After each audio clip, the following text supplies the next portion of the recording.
मामाने बघितलं ती मुलगी उपवास आली होती, ती लग्नाच्या वयात आली होती. मग मामाने त्या बाबाला आपल्या जवळ बोलावून घेतलं आणि सांगितलं, अरे काय तू वेडा झालास का? मुलगी लग्नाच्या वयात आली, मग तुला लग्न करून द्यायचं नाही? लग्न करून दे आणि बोला. ते बघतो काय म्हणले, मामा त्या मुलीचं काय करायचं ते तुम्हीच बघा, जसं तुम्हाला योग्य वाटेल तसं तुम्ही करा.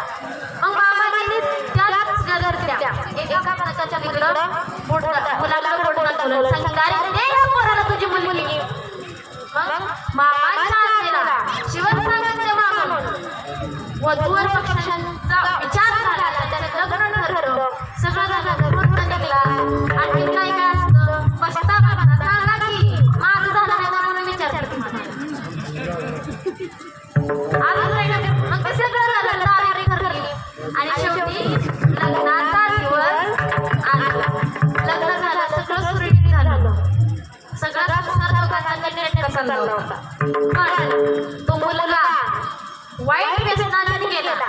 नुसता व्यसनाने गेला नाही तर बाईच्या नादी लागला. स्त्री हाती धरता देख वाढले प्रपंचाचे थोर दुःख, गृह पाहिजे आवश्यक भोग देख स्त्रीच्या नादी लागला. आपल्या बायकोकडे तर थोडंसं लक्ष देते नव्हतं. मग एक दिवशी ती मुलगी मामाच्या दर्शनासाठी गेली. दर्शनासाठी गेली असता मामाला कळालं की अरे आपण लावलेल्या झाडाला अजून फळं आले नाही. काय मामाच्या लक्षात आलं की आपण लावलेल्या झाडाला अजून फळं आले नाही. मामाने विचारलं, काय बाई कसा चाललाय तुझा संसार? तिने काही विचारलं नाही. मामाला कळालं नक्कीच काय ना काहीतरी भानगड आहे. कारण मामाला नाही का नाही नुसतं मनातून जरी बोललं ना तरी मामाला सगळं कळतं बरं का. ती मुलगी काहीच बोलली नाही. मामाला कळलं की नक्कीच काही ना काहीतरी भानगड आहे. मग मामाने त्या मुलाला बोलवून घेतलं आणि बोलवून घेऊन त्याला विचारलं, काय रे कसा संसार चाललाय तुझा? संसार नेटका करतोयस ना? त्या मुलाला सांगितलं, हो मामा माझा संसार नेटका चाललाय, चांगला चाललाय संसार. मामाला राग आला. मामाने विचारलं, अरे संसार नेट चाललाय मग अजूनपर्यंत मुलबाळ का नाही तुला?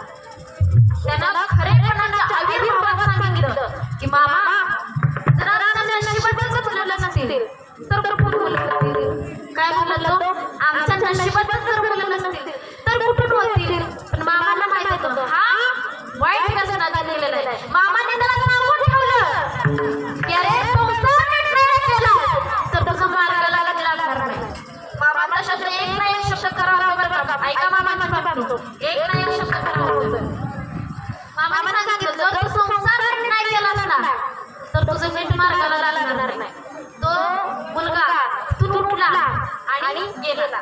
गेल्यानंतर मामाने मुलीला विचारलं की बाई ऐक, तू माझ्या मुलीसारखी आहेस बरं का, तू माझ्या मुलीसारखी आहेस, खरं सांग तुला त्या घरात राहायचंय की नाही? त्या मुलीनं इच्छा नसताना सुद्धा सर्व हकीकत मामाला सांगितली आणि सांगत असताना तिला स्वतःचं दुःख जे होतं ते म्हणजे दुःख तिचं आवडलं नाही, रडू लागली. मामाने सांगितलं, काळजी करू नकोस पोरी, तुझा संसार नीट करायचं काम माझं, काळजी अजिबात करू नको, निश्चित होऊन तू घरी जा.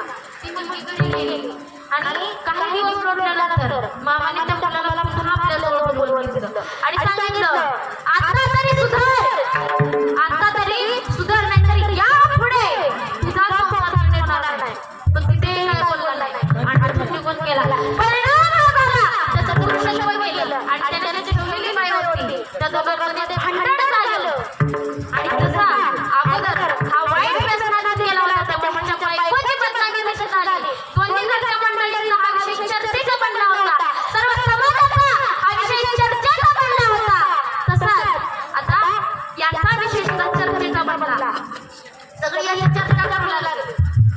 हा वर्षभर घरात फक्त गुडघ्यात मागून घालून बसून राहिला. वर्षभर बाहेरच निघाला नाही, त्याला लाज वाटायची बाहेर जायची. मग एक दिवशी ती मुलगी मामाच्या दर्शनासाठी गेली आणि दर्शनाला गेल्यानंतर मामाने विचारलं, काय ग आता तरी तू निर्णय झाला का? आता तरी चांगल्या मार्गाला लागला का? ती काही बोलली नाही. ती म्हणली, हो मामा चाललंय थोडं बरं. मग मामाने विचारलं, काय देऊ का त्याला त्याचा पुरुषत्व मागायला? ती म्हणाली, कसं मामा मला वाटतं तसं करा. तो जर पुन्हा त्याच वाईट सवयीच्या